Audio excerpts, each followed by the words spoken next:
Hey everyone, welcome to my YouTube channel. In today's video, we're diving into the world of big data with Apache Hive, a powerful data warehouse system built on top of Hadoop.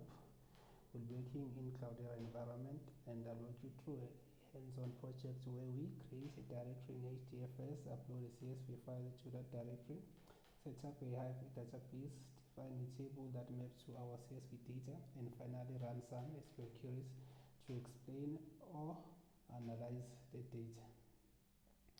Whether you're just getting started with Hive or looking to sharpen your data engineering skills, this video will give you a solid foundation in working with structured data on Hadoop. So grab your terminal and let's get started.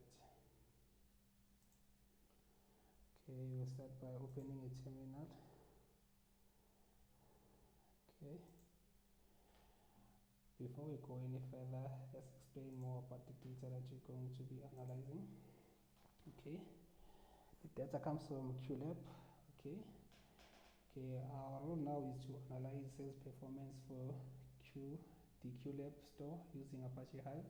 We can leverage Hive's SQL-like interface, which is HiveQL, to query-like datasets stored in Hadoop distributed file system, or container storage using systems like Amazon S3. The QLab store datasets based on available information contains transaction data from 2009 to 2012 with approximately 5.5 rows, including order statuses. Order status inside includes order finished, order returned, and order cancelled. The dataset includes columns like order ID, order status, customer, order date, order quantity, sales, discount percentage, discount, product category, and product subcategory. Okay, we were doing a step-by-step performance analysis using Hive, addressing key objectives like overall performance, promotion effectiveness, customer analysis.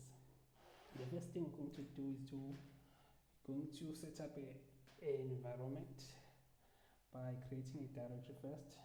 Okay, here it goes. Hadoop. Okay, file system. Before we make a directory, let's see what directories are there in Hadoop. Okay, we're going to create our own directory from this point on. Okay, we're going to say Hadoop. Okay, file system mkdir,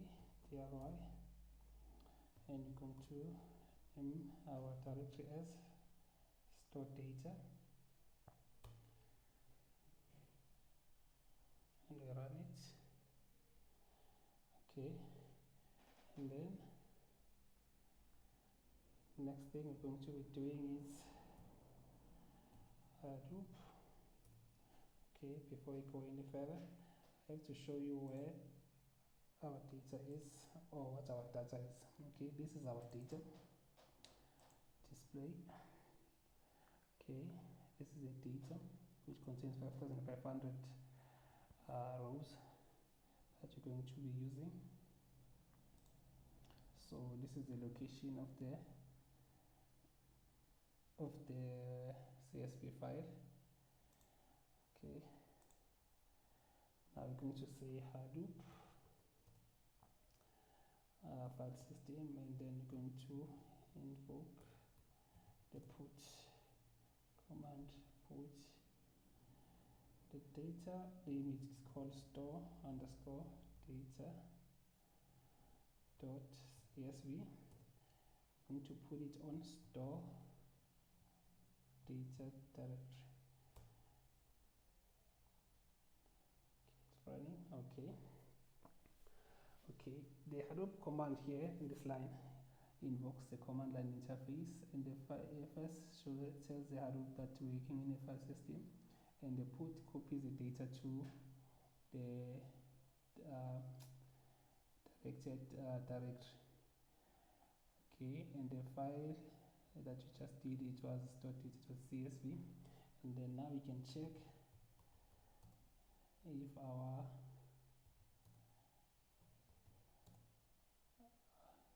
task was successful. Okay, I'm going to check on the directory.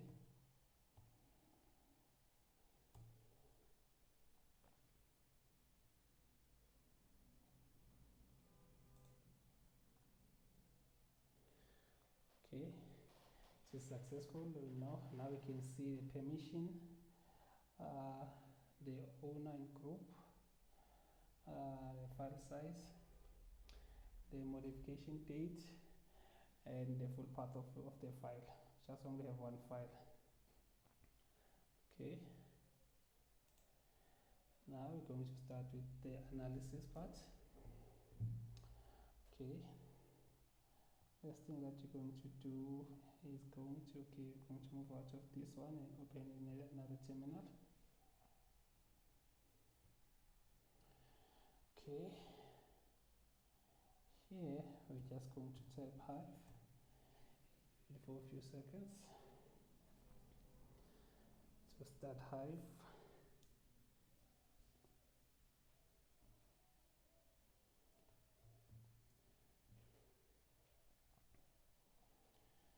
Okay, I have to explain what Hive is in terms of the things. So, as we said, Hive is like SQL. So most of the commands are working here. I'm going to start by database. Show databases. Okay, there are the databases. Okay, we want to create our own database. We're going to call it retail. Create database. The name of the database will be retail. Okay, when I press enter, this command will create a new database name, name retail, and a Hive database is essentially a logical namespace that helps organize tables, views, and data objects. Okay, we can think it as like a folder that contains related data tables, useful for separating domains like sales, inventory, or e-commerce, or whatsoever. Okay. Created. Now I'm going to invoke the use command. I'm going to use retail. Okay, and this one shows that now we're live inside the retail database. Okay, after that, I'm going to create a table. Okay, that's like create table. Create table, we're going to call it store.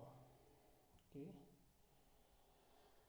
Okay, on the store table we have order ID, which is an int. Okay, we have order status. Okay, make sure that you check your spelling mistakes because you're going to be using this word a lot of times in this video. So if it's wrong, imagine how many times it will be wrong and running errors. Okay, I'm going to save it as a string. Data type assigning to it will be a string. Okay, going to go with the customer, also string. Okay, we're going to go with order date.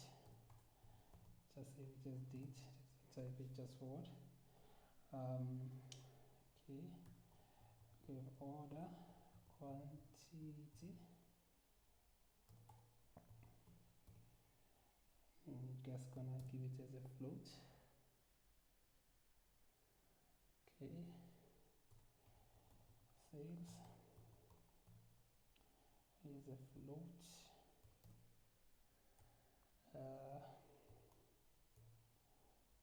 Discount percentage, this one, but you can just say discount, which is a float. Discount value, it's float. Okay, product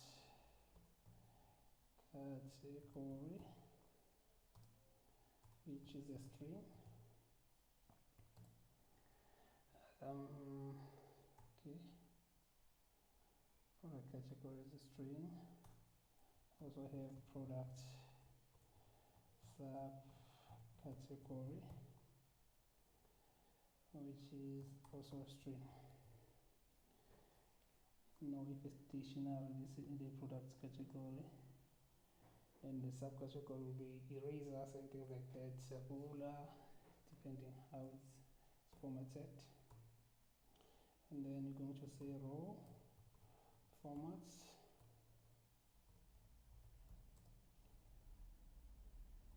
delimited,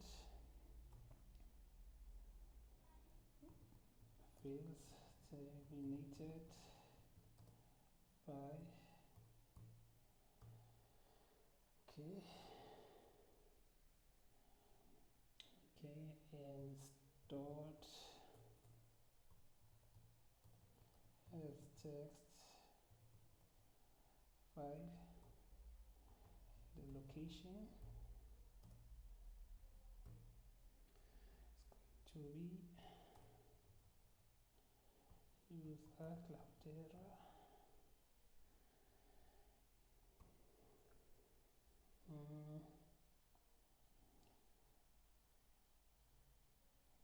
Call it store data.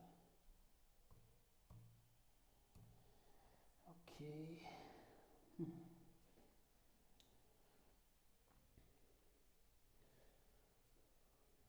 I'm just checking. Raw format delimited, which specifies that the data is delimited, which is separated by a specific character, and is shown on field terminated, that it's a semicolon, that since we're using a CSV, and is stored in as a text file. It tells Hive that the data is stored in a plain text. This is simple format, good for basic CSV style, and the location points Hive to the HDFS directory where the data files are stored. But for now, it's the file. I will treat files in the location as a packaging for the data store table. Okay, when you run this, I will create a meta definition for a table. It does not load or move any data. It simply maps the table and files the files already in HDFS. Then you can run a query. Let's run and see if there's no error. Okay, see, it takes less time because for right now there's no map reduce or anything. Okay, first things first. Let's say like this, select all from store. Okay, let's limit to 5. You don't want to see 5,500 records popping at once. Okay, now we're sure that what we did was successful, and we can run some other comments. Okay, first let's describe the table. Okay, now we know that our order ID is an int, order status is a string, customer is a string, order date is a date, order quantity is a float, sales is a float, discount, that's the percentage, is a float, discount fail is a float, product category is a string, and subcategory is a string. Okay, now what we'll be doing, we'll be running queries right now to analyze our data.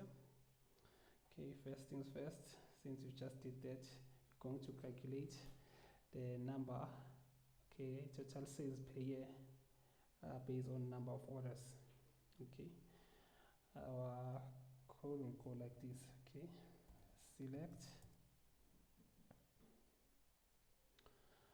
Okay, I'm going to say year, only just need a year. Order date is yes, yes.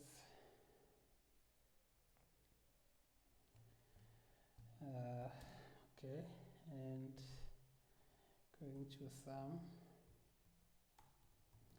sales, assign it as sales.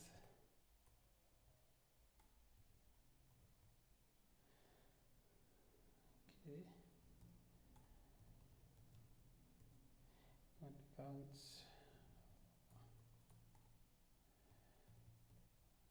order ID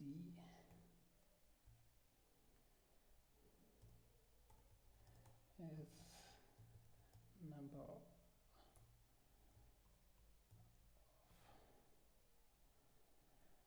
of orders from store,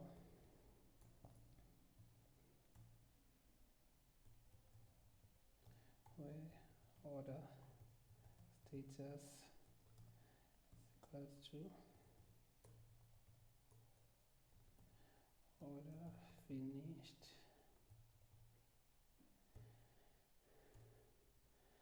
Okay, going to group by year, which is order date.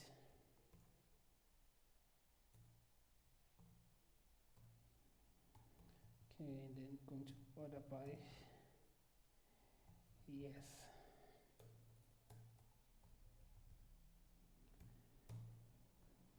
Okay, it's running. So the features that to run in Apache Hive include the Hive query language, data abstraction, measure store, engine execution, schema on read. Okay, I'll try to cover each whenever you write a query. Okay, the first one, the user interface. Okay, we submit a Hive query language through a user interface such as Hive query command, the one that is being running right now. And then a web interface on application UGDC or driver. Okay, the driver, which is number 2, the driver receives the query and initiates a session. It sends the query to the compiler to begin the conversion process.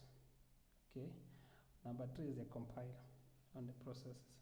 Okay, we're gonna cover a compiler in the next stage. Okay, as you can see here, on the output, see the number of sales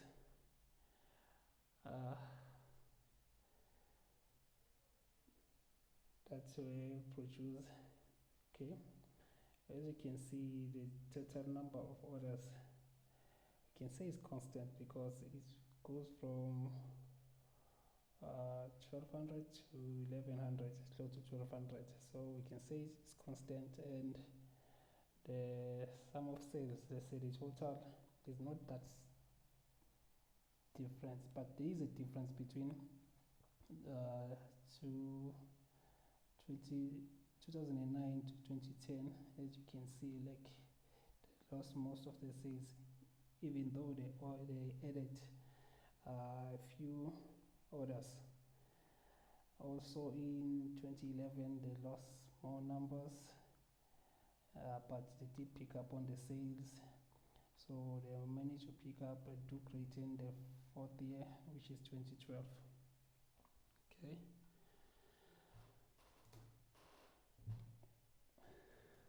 Okay, now our next query will be more like a nested query, where we calculate year-over-year sales growth by product subcategory. Okay, gonna break it down in the code right now. Okay, start by saying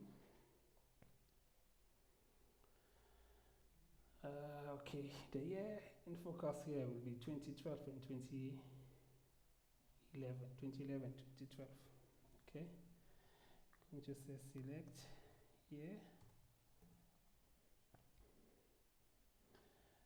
Okay, which is order date as yes.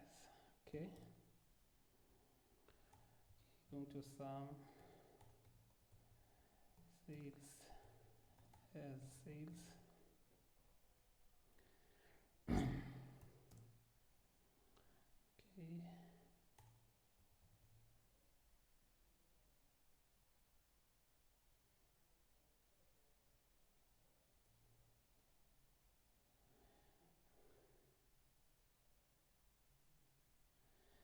Okay, we have to come here back here.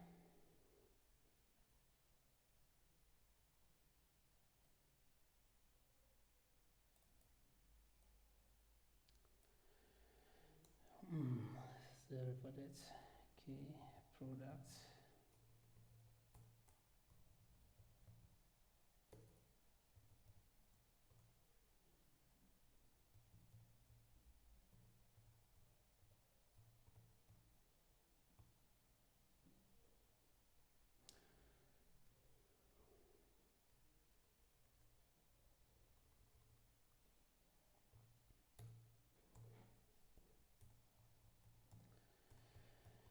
Away from store and okay.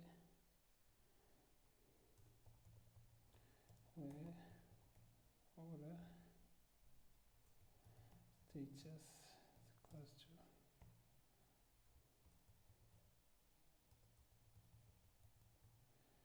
order finish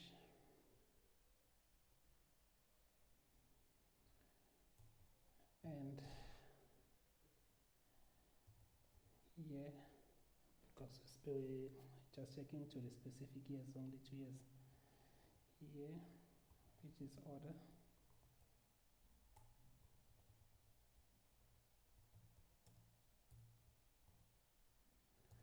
dates in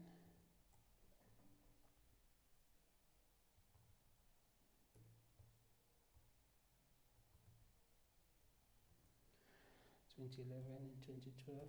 Going to group by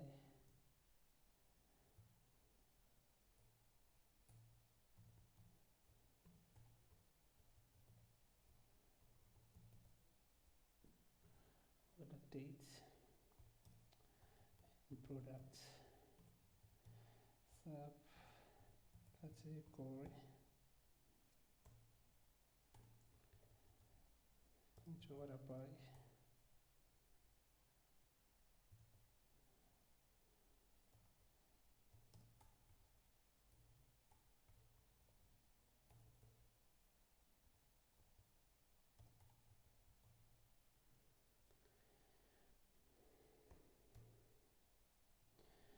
okay, to continue what you were there.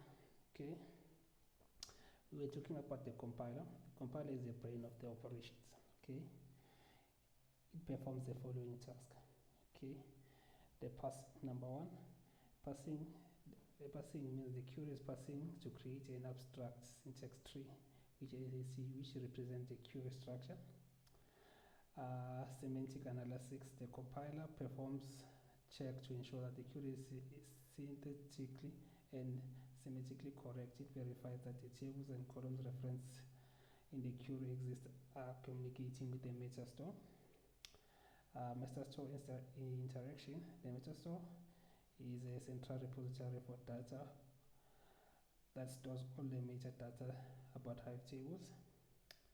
Okay, the compiler uses information, the data, and then there's a query optimization, which the compiler calls base, analyzes the query and the table statistics and determine the most efficient way to execute it.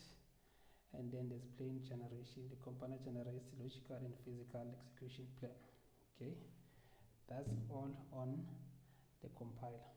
Okay, all right, now we can see that between 2011 and 2012, okay, we're going to check on the chairs and chairmats here. Here there were 6. Okay, we can see that 2012 the sales were higher compared to 2011, but not that much. Okay, EE, which means it's wow. then 100,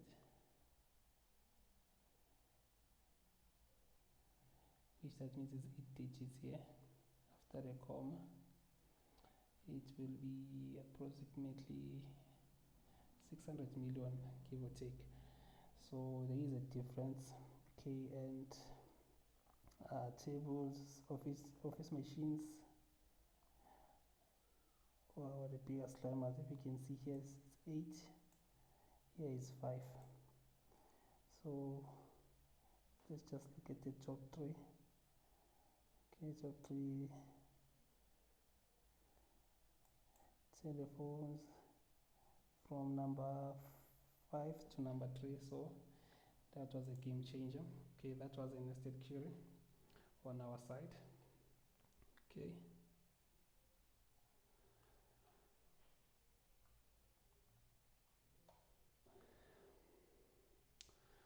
Okay, right now we're going to check the promotion effectiveness and efficiency per years. Okay, that's the next query that you're going to be running.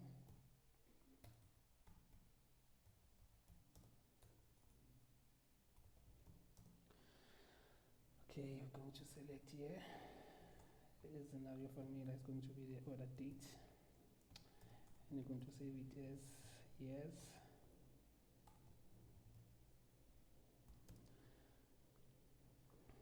Okay.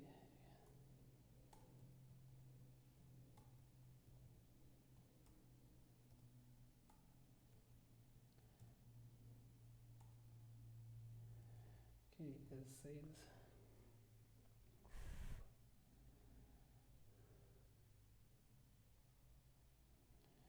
Okay.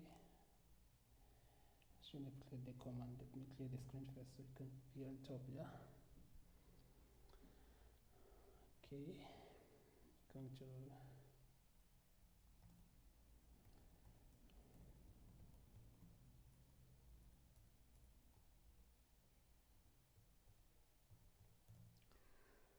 sum the discount value.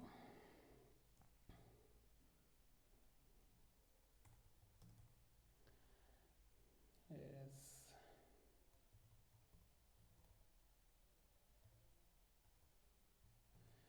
okay, going to say promotional value. Okay, this one I'm going to read it online.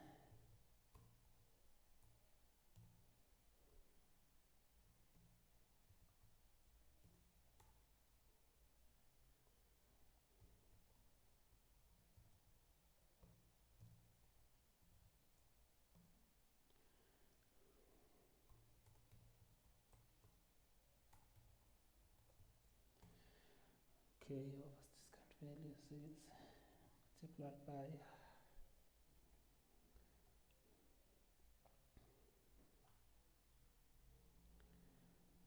100,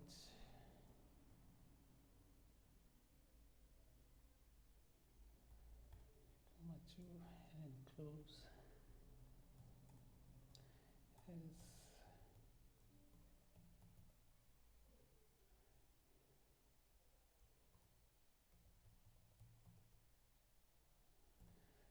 spend rate percentage.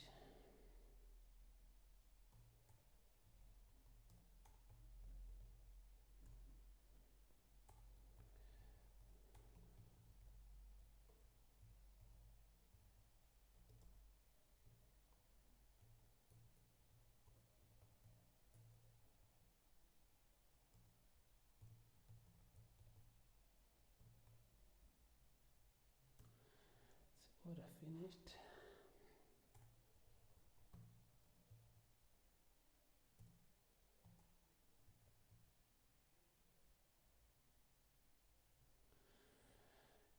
Group by year.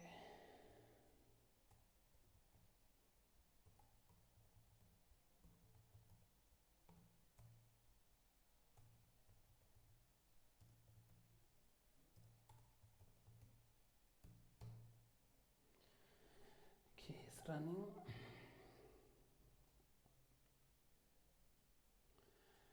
Okay, at the execution engine. Okay, the execution engine receives the final optimization plan from the compiler. This is where high flexibility shines, as it can use back-end engines, which is MapReduce, Tez, and Spark. Okay, MapReduce is the traditional execution engine, while Tez is more modern engine that executes the DHE task without writing intermediate tasks on disk, and Spark, another popular engine that leverages in-memory processing for faster query, especially for interactive complexes. Okay, then we go to data processing. The chosen execution engine submit the task to Hadoop cluster. The tasks are distributed across data nodes where the actual data processing occurs. They read the data from HDFS process, each according to the plan, and write the final result back to HDFS. Okay, now we're looking at the promotional value, because the targets are supposed to be over 4.5, and I think all of them, they reached a benchmark, which is not bad. So for them it's good the way that it was performing. Okay,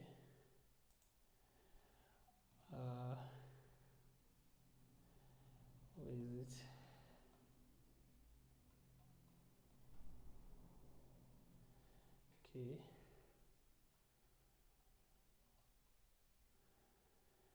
Okay, but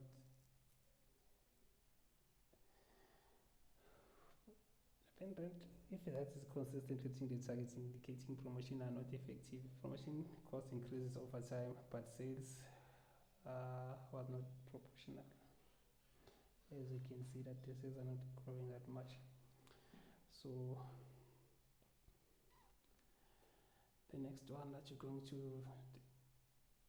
check the effectiveness in subcategories for the promotions.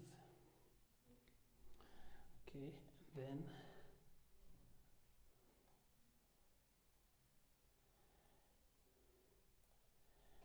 let's say like this.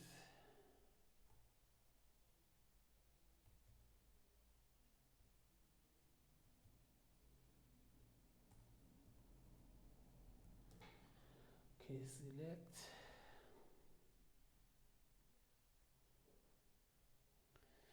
Okay, what we're gonna check right now is a band rate by product subcategory in 2012. Okay, this query will focus 2025 subcategory have effects promotions. Okay, let's start like this. Select product.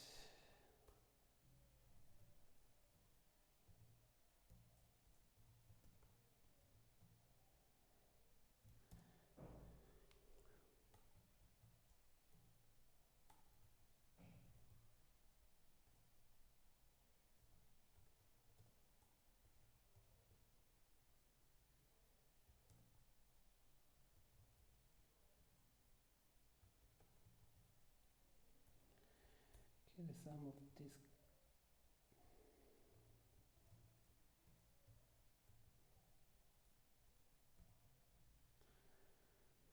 Value.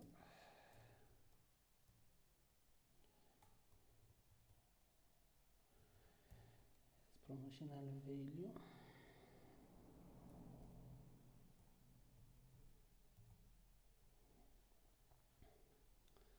To round.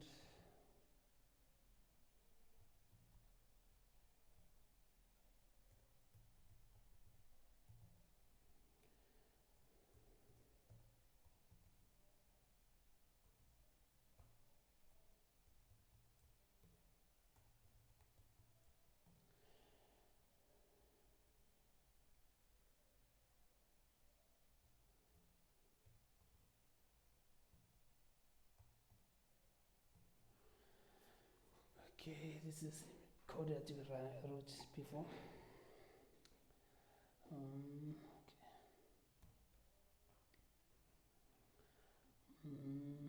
Okay, I'm just doing this so we can just have a space and see what we're writing right now. Okay, saving it as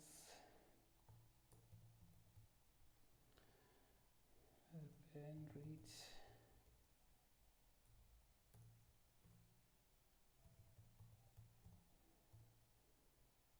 percentage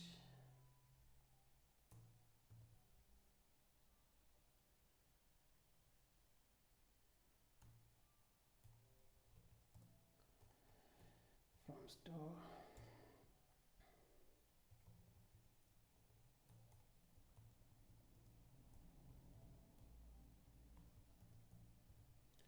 Where does teachers equals to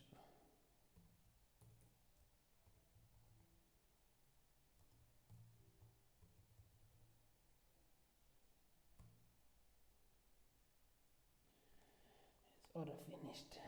Okay.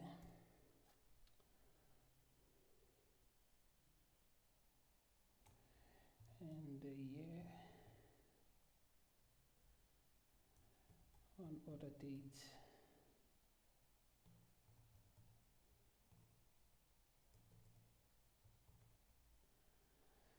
equals to 2012.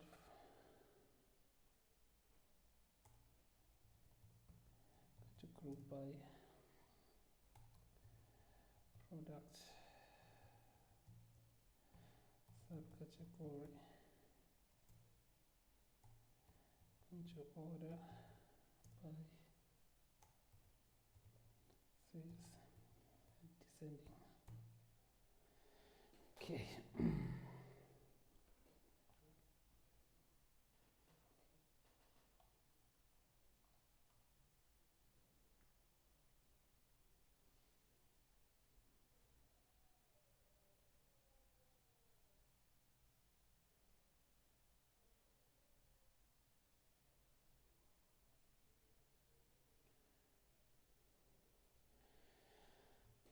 Okay.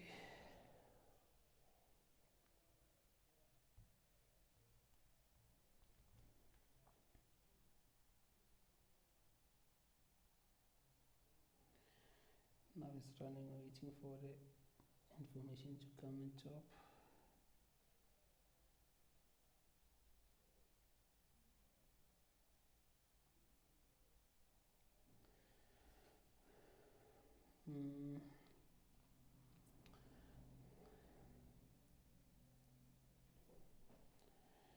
Okay, we're looking for the benchmark of 4.5, and we can see that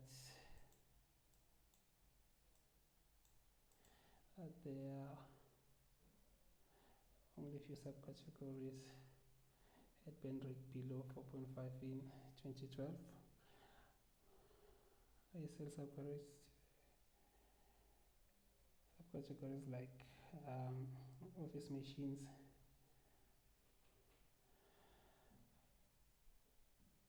higher band rate, which suggests that it is insufficient.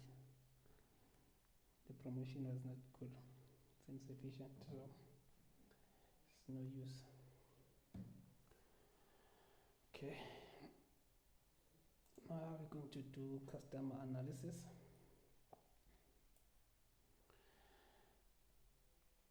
What you're going to do is understand the total number of transactions per year, number of new customers per year. Okay. And in this query, going to use the distinct to find the new versus the old. Okay.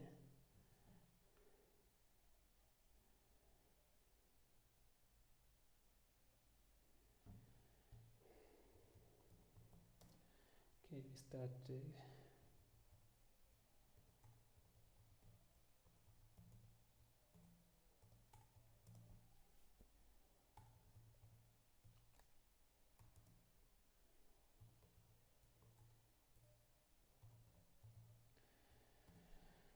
okay, count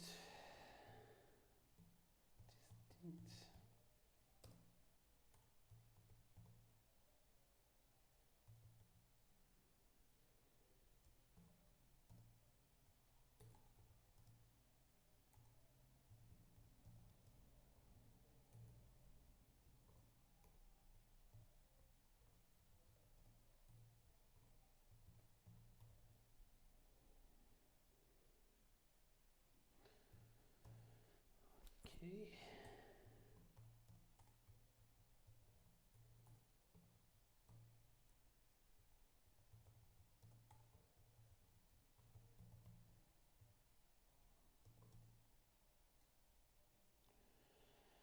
Okay, order status is equal to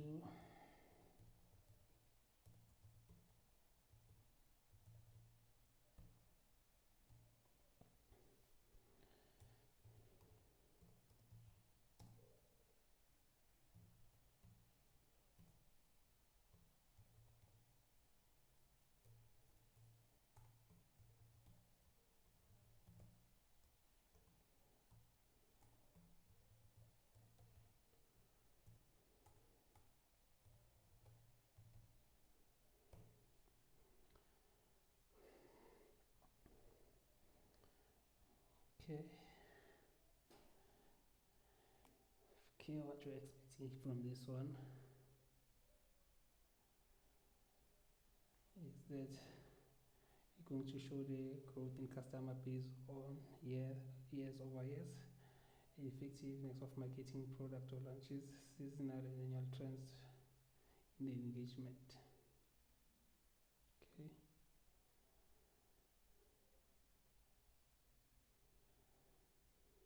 Okay. So on that count distinct, what we're looking for is to count each unique customer only once per year. So in our specified table, and on the group by, to aggregate data per year and sort the result chronologically. That's what we're expecting. Let's see. Okay.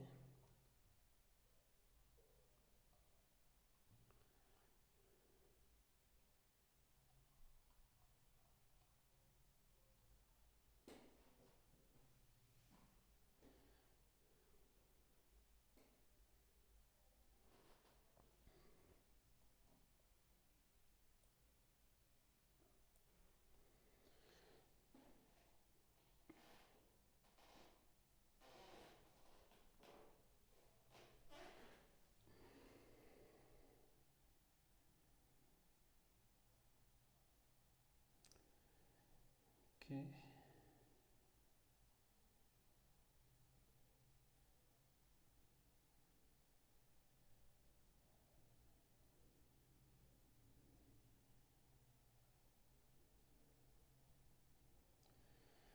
Okay, this is the number of the customers over the years. Okay, what you can see here is that the number of unique customers who place finished orders each year, it helps to track the new or active customers who may purchase annually. That's what this code I just wrote just to see, because those are the unique customers that we have. Okay, now what you want to check is new customers. Okay, now we know that in 2009 we had 585 customers, and to 2012 is 585, so there's no big difference there. But in this, we can't tell which ones are new or which ones are old, or maybe if we lost customers or we gained customers. So right now we're going to check if we did gain customers over the past few years on the selected period that we're using in the data set, and then this will go like this. I want to check if each year we did have a new customer. So what you're going to do here is going to be this interesting query, which is going to be have an inner query and outer query. So let's start. Going to say year, and then going to say date first transaction. Okay, I know we don't have it on our data set, but you'll see as we go along. As like always, save it as yes. no, let's save it, assign it as yes. Okay, I'm going to count. Okay, again, let's do this. Count distinct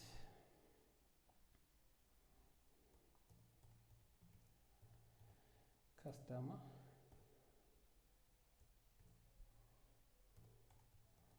as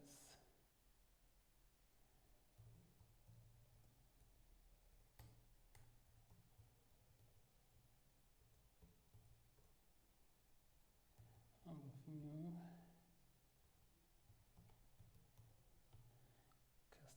Okay, I think it's one like this. From store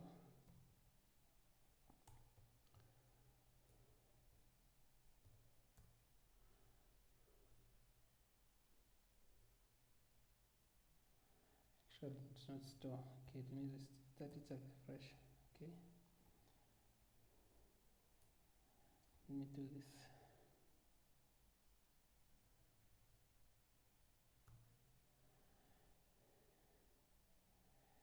I'm going to say from, and then we open parenthesis, and then we're going to write another query inside this.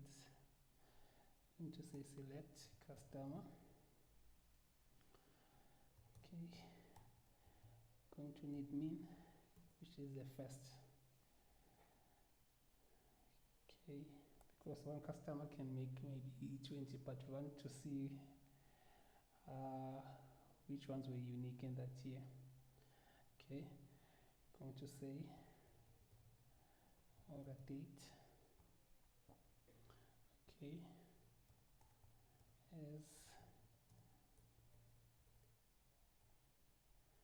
now we're using our date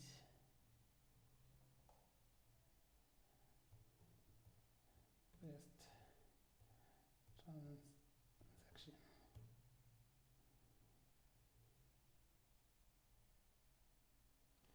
Okay,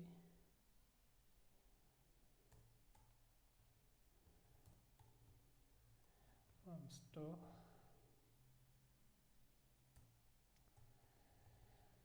where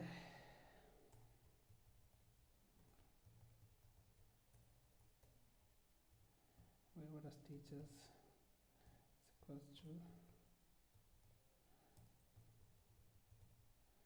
order finished.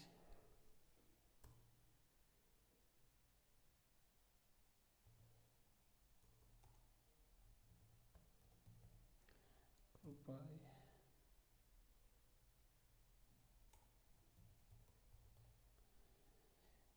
customer, assign it as table,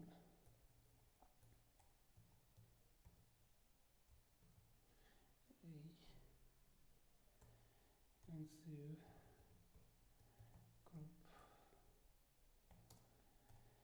group by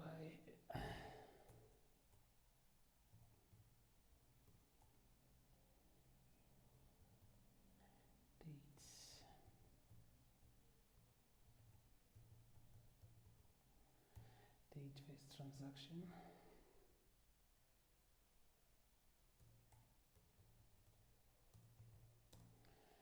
Order by yes. Oh, here it's not complete. Okay, I'll try to run it fast. Okay, start by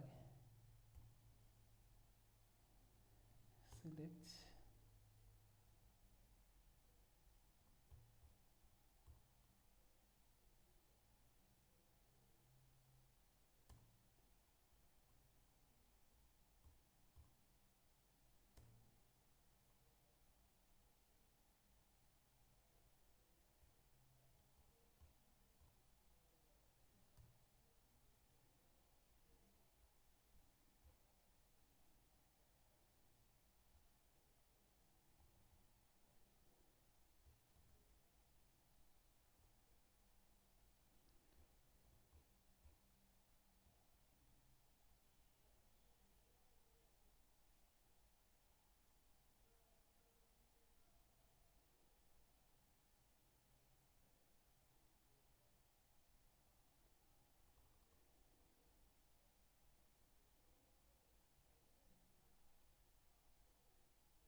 Okay, let's see what's gonna happen. But what we did was in the inner query, which is table A, we wanted to find the earliest completed order for each customer, which represents the first transaction. And on the outer query, we extract the year from each first transaction, count how many distinct customers had their first transaction each year, and we sorted the result chronologically. Now we can tell how many new customers were acquired each year, whether acquisition is growing or declining. That's what you're about to see right now.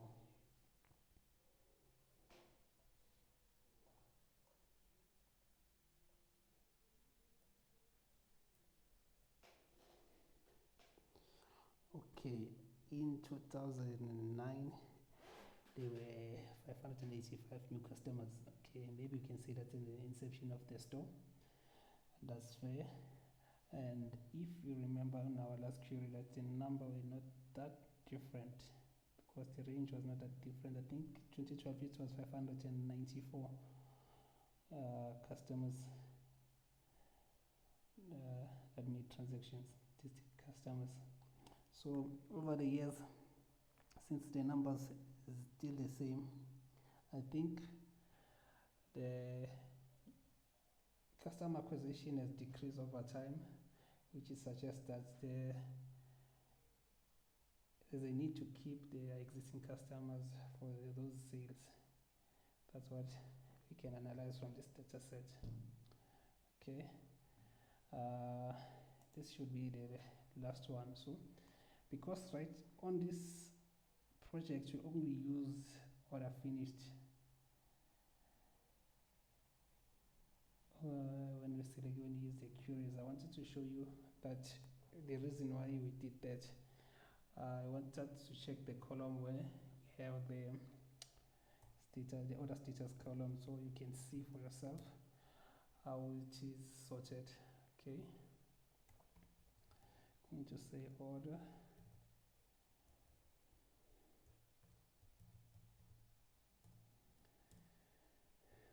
Order status, and we're going to count everything.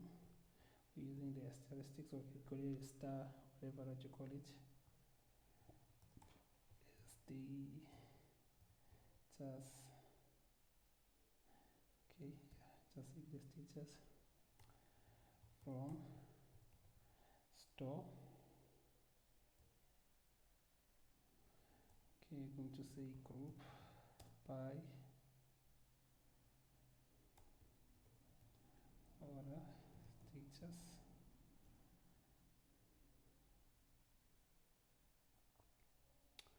And we're going to order by status.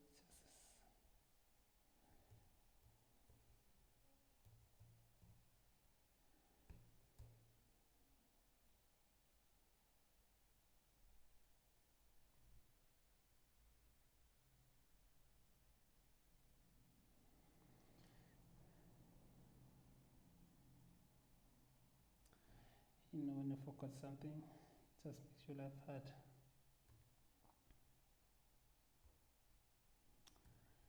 Maybe you can see it before I got there, but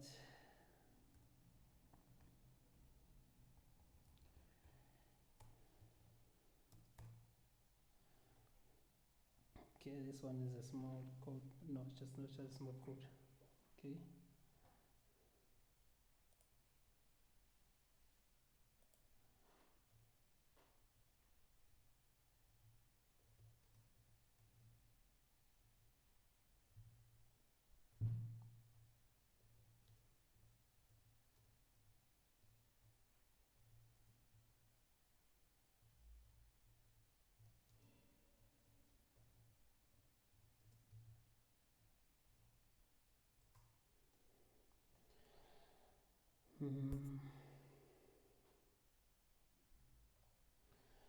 Okay, since Apache Hive is to analyze big data, and here I decided to use a small data for a few reasons. Okay, let's start with this first. As you can see, the number of cancelled orders is 3, and for return is 572, and the remaining is for finish is this one. So we had the need for this one because we wanted to do the analysis for sales and to improve sales growth. So that's why we're focusing on this. But now you can see how distinct values are here. Okay. On the last note, the reason I use a small data set for this project is because I knew it will be time consuming to run large data set. If as you can see, there are some queries that run longer than this time. If you've noticed before that whenever you run a query, there are seconds at the bottom that say how long it's taken. You can see time taken in seconds. So I use it because I wanted to execute faster query, even though Hive is built for bigger data. So large data set can take time to process. Small data sets run results quickly, making demos or videos or tutorials smooth and responsive. Ease at debugging, that's what I did. That's why there are no complicated queries that I did there, so that it can be easy to debug if you made a problem. As you saw, we just made another one problem before. Okay. Simplified logic testing can test joins, fields, aggregations, groupings without worrying about performance. It's easier to understand how Hive handles data transformation. Okay, makes it clear for teaching. Okay, it focuses on schema design, partitioning file formats without being distracted by volume. Okay, Hive often runs on top of Hadoop, which can be resource intensive. Small dataset reduce memory, CPU, and disk usage, especially in local or in sandbox environment. So whenever you install a Cloudera, like there's a need, maybe you need to have at least 16 gig of RAMs, i7 processor to run on your PC, and which generation. So that's why there's a reason that I did to run with a small data set. But on other videos I'll try to use a large data set, but you just know that's going to take a lot of time and more than an hour to run. So apart from that, thank you for, if you stayed to this far, to view my video. You can comment and leave a comment or some type of advice. Sometimes I may act like I know too much, but I'm a novice, and I'm going to leave the data sets and the code that I use in the link below. And thank you and take care.